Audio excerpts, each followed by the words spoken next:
क्या बदला तब जब आप काम कर रहे थे, उस समय क्या चुनौती थी, और आज जब काम कर रहे हैं तो किस प्रकार का बदलाव महसूस कर रहे हैं?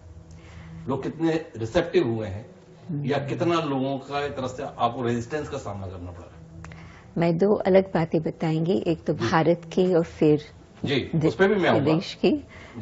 तो भारत में पहले तो मैंने देखा कि ब्रह्मा कुमारी के लिए बहुत भ्रांतियां थी।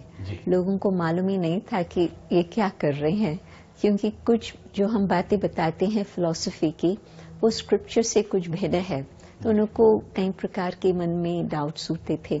परंतु अभी जैसे ही उन्होंने देखा है कि काम क्या चल रहा है, और अपने पास जो 40 विंग्स है, जिसमें भिन्न भिन्न प्रोफेशनल, भिन्न भिन्न बैकग्राउंड के लोगों की सेवाएं होती है।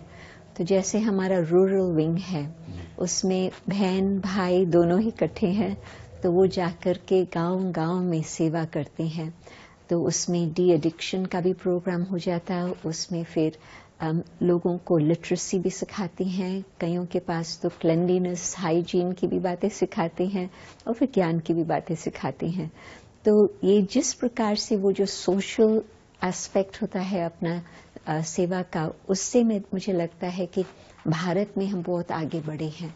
तो भारत में आजकल तो आप भी जानते होंगे, ब्रह्मा कुमारी के लिए अच्छा रिस्पेक्ट है। और विदेश में जब हमने पहले शुरू किया था 1971, अपनी फर्स्ट सेंटर लंदन में खुली थी, तो उस समय वहां पर मेडिटेशन एक हिप्पीज के लिए था। सब आमतौर पर लोग नहीं मानते थे कि हमारे लिए कोई इसमें कुछ फायदा होगा, परंतु आजकल हर क्षेत्र के लोग मानते हैं, चाहे बिजनेस लीडर्स, चाहे मेडिकल प्रोफेशनल्स, चाहे कोई भी, आप यू नेम इट, और सबको इंटरेस्ट है आजकल मेडिटेशन में। और बहुत सारे रेफरेंसेस भी देते हैं कि हाँ, आप लोग मेडिटेशन करो।